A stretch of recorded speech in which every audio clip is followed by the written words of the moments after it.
이 새벽에도 주님 앞에 나아나이다. 날마다 나의 이성과 의지를 따라가지 않으며 하나님의 신 말씀을 따라가기 위하여 나왔사오니 주여 우리와 함께하여 주옵소서. 임마누엘 예수님의 이름으로 기도하옵나이다. 아멘. 찬송가 589장입니다. 589장. 589장입니다.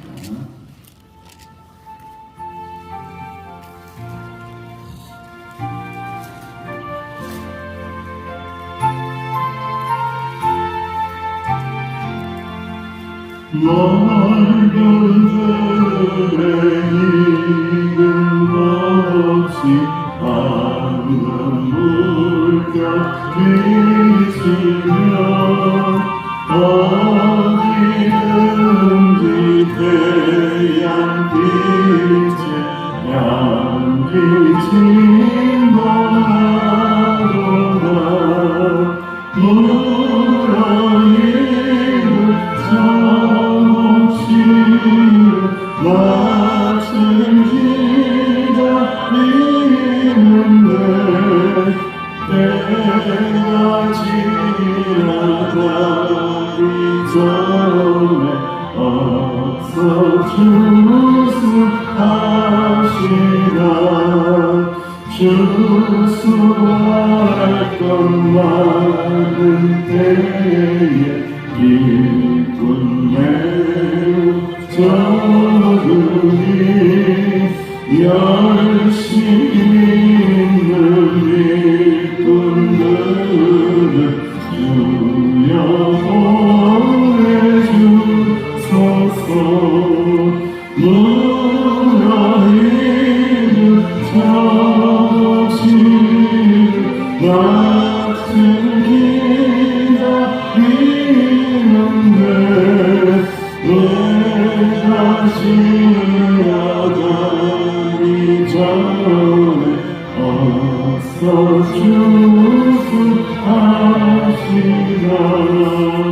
먼 뜰 때 일어나서 일찍 뜰에 나가 한번 때가 되기까지 주수하게 하소서.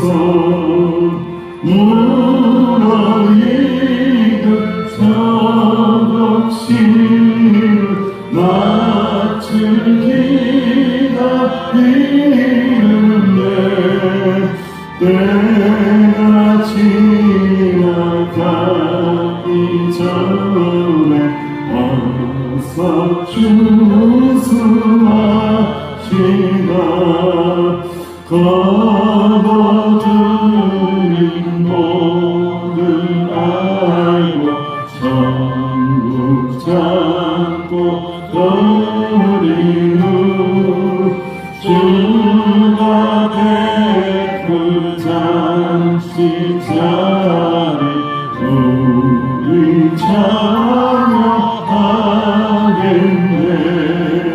무너있는 정신을 마치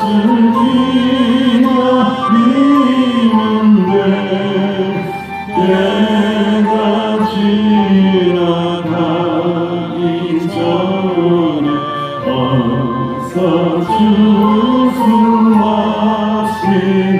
다시 말하기도 합니다. 추수의 계절입니다. 하나님 영혼의 추수를 위해서 하나님 앞에 올려드릴 수 있는 열심 있고 충성스러운 주의 종이 되게 해달라고, 이 새벽에도 말씀의 능력으로 충만하게 채워달라고 합심하여 기도합니다. 아버지 하나님 은혜를 감사합니다. 합심하여 기도합니다. 아버지 추수하고 집들이 참으로 많이 있는데 낯을 기다리고 있는데 기쁨을 기다리고 있는데 어찌 게을러서 앉아있는지 우리를 곰곰이 생각하며 묵상하오니 하나님의 말씀을 눈뜨게 있어야 합니다. 하나님의 성령의 능력이 있어야 합니다. 아버지는요, 너희들은 영혼들, 상한 영혼들 회복시키고 고칠 수 있도록 말씀의 능력을 주옵소서, 성령의 능력을 주옵소서. 그래야 하나님 앞에 귀한 열매를 올려드릴 수 있는 우리 교회가 되게 하여 주옵소서. 가장 귀한 하나님의 자녀들, 하나님의 백성들 될 수 있도록 주여 복을 내려 주옵소서. 주님 열심히 있는 일꾼들을 우리 교회에 보내주소서.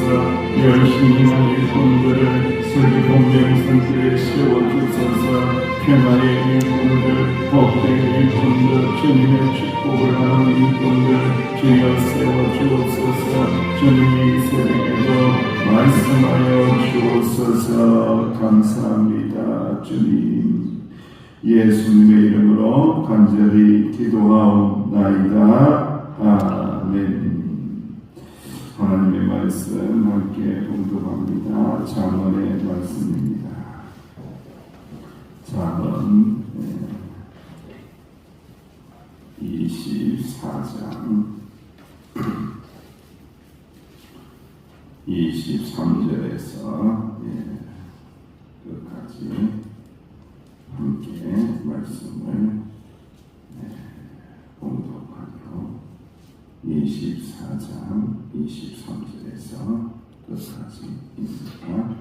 시작. 이것도 지혜로운 자들의 말씀이야. 재판할 때에 낯을 보아 주는 것이 옳지 못하니라. 악인에게 네가 옳다 하는 자는 백성에게 저주를 받을 것이요 국민에게 미움을 받으려니와 오직 그를 견책하는 자는 기쁨을 얻을 것이요 또 좋은 복을 받으리라. 적당한 말로 대답하면 입맞춤과 같으니라. 네 일을 밖에서 다스리며 너를 위하여 밖에서 준비하고 그 위에 네 집을 세울지니라. 너는 까닭없이 네 이웃을 쳐서 정인이 되지 말며 네 입술로 속이지 말지니라. 너는 그가 네게 행한 같이 나도 그에게 행하며 그가 행한 대로 그 사람에게 각기 다 말하지 말지니라. 내가 게으른 자의 밭과 씨 없는 자의 포도원을 지나며 본즉 가시덤불이 그 전부에 터졌으며 그 지면이 거친 풀로 덮였고 돌담이 무너져 있기로 내가 보고 생각이 깊었고 내가 보고 궁별을 받았노라. 네가 좀 더 자자 좀 더 졸자 손을 모으고 좀 더 누워있자 하니 네 빈궁이 강과 같이 오며 네 손길이 군사같이 이르리라. 아멘. 하나님의 뜻을 구하며 살아가는 일들이 참 귀하고 중요합니다. 오늘 하나님의 말씀의 핵심적으로 우리가 묵상하고 기도해야 될 내용은 좀 더 자자, 좀 더 눕자, 좀 더 쉬자. 참 잠자는 모습을 그대로 두 손을 모으고 이렇게 아이고야 나 자야 되겠다 피곤해 그렇게 하면은 빈궁함이 도적같이 찾아오게 된다. 영적으로 피폐함이 찾아오게 된다라는 말씀을 중심으로 묵상을 하면 참 좋겠습니다. 여러분 이제 한 왕이 이웃나라와 전쟁을 준비를 했어요. 하나님의 뜻이 궁금했던 이 왕은요 나라의 모든 예언자를 불러서 전쟁을 해야 되느냐 전쟁을 말아야 되느냐 싸워야 되느냐 말아야 되느냐 물었습니다. 그런데 무려 400명이 되는 예언자들은 하나님이 승리를 예언했습니다. 승리를 허락했습니다. 당장이라도 가서 전쟁을 하십시오. 이길 수 있습니다라고 하며 부추기였습니다. 그런데 딱 한 선지자만은 이렇게 이야기합니다. 하나님이 전쟁을 원하시지 않으며 만일 전쟁을 일으켰다가는 당신 죽고 말 것입니다 라고 경고를 합니다. 여러분들이 왕이라면 누구 말을 들을 거예요? 누구 말 들을 거예요? 400명의 말을 들을 거예요? 한 명의 말을 들을 거예요? 400명의 말을 들을 가능성이 매우 높죠. 왕은 어느 말이 하나님의 뜻인지를 잘 알 수 없는 거예요. 그래서 무작정 많은 예언자들의 말을 따라 전쟁을 일으켰지만 반대한 한 선지자의 말에 따라서 전쟁에 크게 패하고 목숨을 잃습니다. 여호사밧 왕에 대한 말씀입니다. 열왕기하에 나오는 미가야 선지자의 이야기입니다. 여러분, 한 선지자의 말을 따라가는 것 참 중요하지만 힘든 일입니다. 지금도 우리는 사람의 욕망을 따라서 가지 하나님의 뜻을 붙잡고 외롭고 고독한 싸움을 하는 사람들은 그다지 많지 않다는 거예요. 여러분들 게으르지 마라. 열심히 품고 주를 섬기고 기도해야 된다. 깨어 일어나야 된다. 왜 그렇게 해야 되는 이유가 있습니다. 그렇지 않으면요, 누굴 따라가게 되느냐면은 자신의 욕망을 따라가거나 400명의 거짓 예언자를 따라갑니다. 하지만 항상 깨어서 기도하는 사람은 누가 뭐라고 하든지 간에 누구의 뜻을 따라간다고요? 하나님의 뜻을 따라간다는 거예요. 그 하나님의 뜻을 따라가고 안다라는 것이 쉽지 않다라는 거예요. 그래서 우리는 끊임없이 열심을 품고 게으르지 않고 기도하고 말씀을 펴고 말씀을 읽는 이유가 거기에 있다라고 말씀을 하고 있습니다. 임의대로 판단하고 행동하면은 큰 혼란을 야기한다. 깨어서 기도하고 깨어서 말씀을 묵상하고 깨어서 하나님의 말씀을 따라 가야 한다라는 것을 깊이 알아야 됩니다. 현재 우리 대한민국의 상황이 매우 혼란합니다. 전 세계적으로도 매우 혼란한 가운데 있죠. 오늘 23절의 말씀에 보면 지혜자는 재판을 예를 들어 공정한 기준에 대하여 교훈하고 있습니다. 공정한 기준. 여러분, 재판 때에 낯을 보아주는 거 옳지 못하다. 이게 뭐냐면 낯을 본다는 게 무슨 의미겠어요? 내한테 친한 사람들에게는 이 재판을 헐겁게 하고 내한테 친하지 못하고 나를 힘들게 하고 나를 공격하는 사람들에 대해서는 어떻게 한다는 거예요? 아주 가혹하게 또 수색하고 또 압수수색하고 제가 나올 때까지 제가 발견될 때까지 또 수색하고 또 찾아내고 이게 정말로 이 악한 자의 재판에 대한 말씀을 하고 있습니다. 우리는 사람의 낯을 보아서 따라가면 안 됩니다. 자꾸 내 친한 사람 말 듣고 내 친한 사람 말을 따라가서는 안 된다. 우리는 항상 누구의 뜻을 따라가야 된다고요? 하나님의 뜻을 따라가야 되고 하나님의 말씀을 따라가야지 자꾸 사람 말에 해독되어서 내하고 친분 있는 사람, 내하고 말하는 사람 이야기 따라가다가는 낭패를 당할 수 있다는 것을 명심해야 된다. 낯을 보지 말고 사람 낯을 살피지 말고 누구의 얼굴을 살펴야 되겠어요? 하나님의 얼굴을 살피고 하나님의 뜻을 살펴야 된다. 할렐루야. 그것이 성도의 길이라는 것을 꼭 명심해야 됩니다. 지혜자의 적당한 말, 아주 은혜로운 말, 생명을 살리는 말, 영혼을 구원하는 말의 가치를 입맞춤에 비유합니다. 입맞춤이 얼마나 아름답습니다. 유대인들에게 입맞춤의 의미는 뭐예요? 샬롬입니다. 샬롬. 항상 입을 맞추면서 샬롬, 평안을 빌어주는 그런 아주 중요한 진정성이 담긴, 진실이 담긴 행위가 바로 입맞춤의 행위입니다. 그만큼 한마디 말, 은혜로운 말, 생명을 살리는 말, 한마디 하기 전에 10번 생각을 해야 된다. 이 말이 생명을 살리는 말인지 은혜로운 말인지 우리 오늘 아침에 여러분들 이제 교회 앞에 띠를 잔뜩 이렇게 붙였는데 하나님께 오직 무엇을 돌리는 말인지 영광 먹거나 들어오실 때 오직 하나님께 영광을 돌리는 말인지 교회에 유익을 끼치는 말인지 이게 복음을 전하는데 아주 은혜로운 말인지는 항상 고민하면서 여러분 교회를 들락날락하면서 저기 보면 성께 오른쪽에 왼쪽에 저기 보면 성께 오직 하나님께 영광을 저기 보면 성께 오직 하나님께 영광을 오직 하나님께 영광을 저기 보면 성교회 저기 보면 성교회는 누구에게 영광을 오직 하나님께 영광을 돌리는 말을 하며 복음을 전하며 평안을 전하는 교회가 우리 교회다라는 것을 항상 견지하고 붙들고 기도하실 수 있기를 주님의 이름으로 축원드립니다. 그런데 27절 말씀에는 우리 동양사고하고 좀 정반대 이야기를 해요.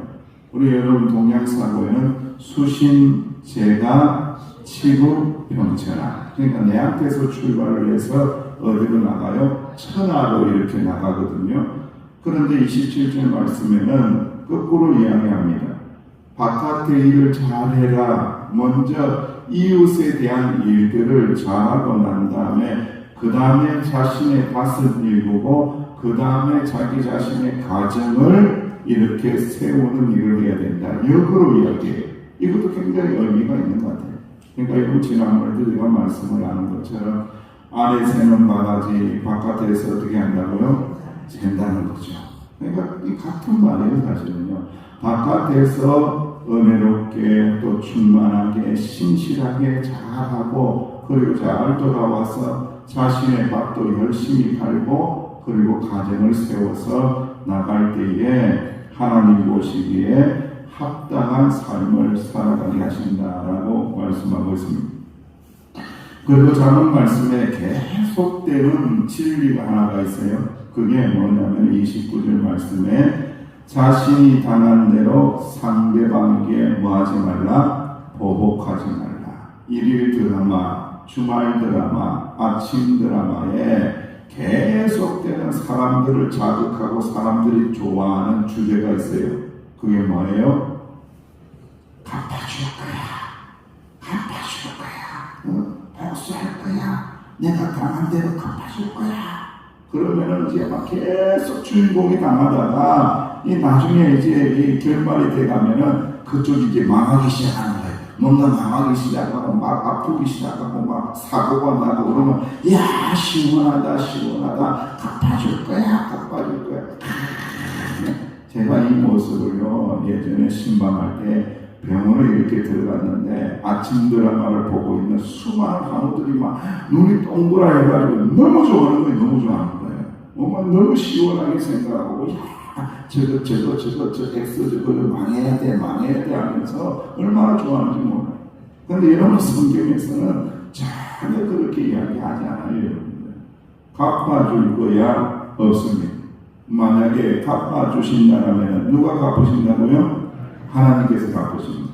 내가 갚는 거 아니에요. 내가 보복하거나 내가 복수하는 거 아니에요. 복수가 용인되지 않아요.